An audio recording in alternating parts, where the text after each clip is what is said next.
دائمی خوشی. چنانچہ ایک آدمی نے واقعہ لکھا ہے کہ میں سرکاری افسر تھا اور میں سرکاری دوروں پہ جایا کرتا تھا. گیسٹ ہاؤس میں ٹھہرا ہوا تھا. مجھے ایک شہر سے دوسرے شہر جانا تھا. میں اپنا بیگیج لے کے اسٹیشن پر پہنچا اور وہاں میں نے کلی کو کرائے پہ کر لیا اور اس کو کہا بھائی یہ میرا سوٹ کیس جو ہے نا وزنی ہے, اٹھانا اور مجھے گاڑی میں پہنچا دینا. اس نے کہا بہت اچھا. اب جب گاڑی آئی تو میں چلا, مگر پلیٹ فارم پہ رش بہت تھا, اتنا کہ ہم کہہ رہے تھے راستہ دو راستہ دو. لوگ ہٹ ہی نہیں رہے تھے آگے سے. میں تو مشکل سے چلتے چلتے تیز بالآخر میں اپنے ڈبے کے قریب پہنچ گیا. کلی نہیں پہنچا حتیٰ کہ وقت ختم ہو گیا. گاڑی نے وسل دی, ٹکٹ میرے ہاتھ میں ہے اور میں دروازے پہ ہوں اس بوگی کے کہ جس میں بیٹھنا ہے. میری سیٹ بک ہوئی ہے اور وہ کلی بیگیج لے کے نہیں آیا. میں بڑا غصہ کہ یہ کیوں نہیں پہنچا. خیر گاڑی کا دروازہ بند ہوا اور گاڑی چل پڑی.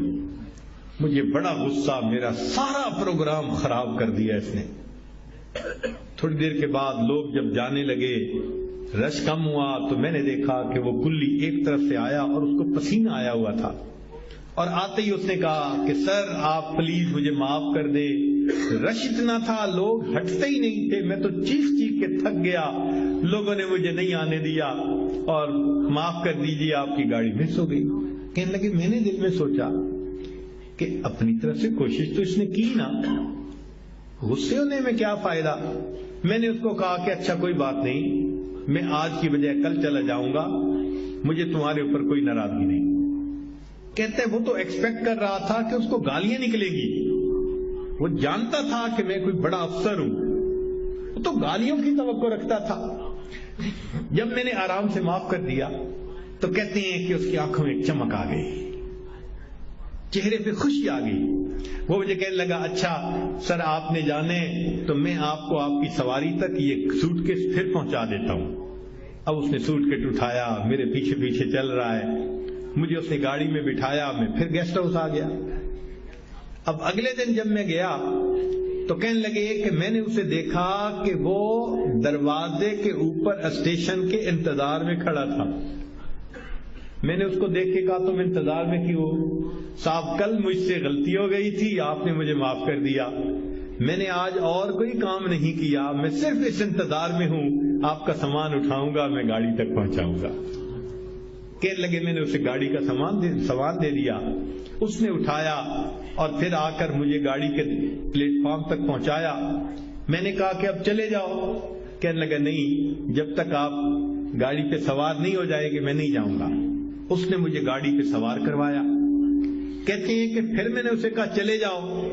وہ کہنے لگا نہیں, اور اس کی آنکھوں میں آنسو تھے کہ صاحب مجھ سے غلطی ہوئی, میری وجہ سے آپ کی ٹرین جو ہے وہ مس ہوئی اور آپ نے مجھے معاف کر دیا. میں کیسے آپ کو آج ایسے ہی جانے دوں. جب ٹرین کا دروازہ بند ہوا اس کی آنکھوں میں آنسو مجھے آج تک یاد ہیں. ٹرین کے مس ہونے کا تو غم ختم ہی ہو گیا. جب میں سوچتا ہوں سالوں بعد اب بھی مجھے اس کے آنسو بھری آنکھوں کو دیکھ کے خوشی ہوتی ہے, میں نے اللہ کے ایک بندے کا دل جیت لیا تھا. تو یہ جو ہوتا ہے نا کہ کسی کو معاف کر دینا, یہ حقیقت میں اس کا دل جیتنا ہوتا ہے.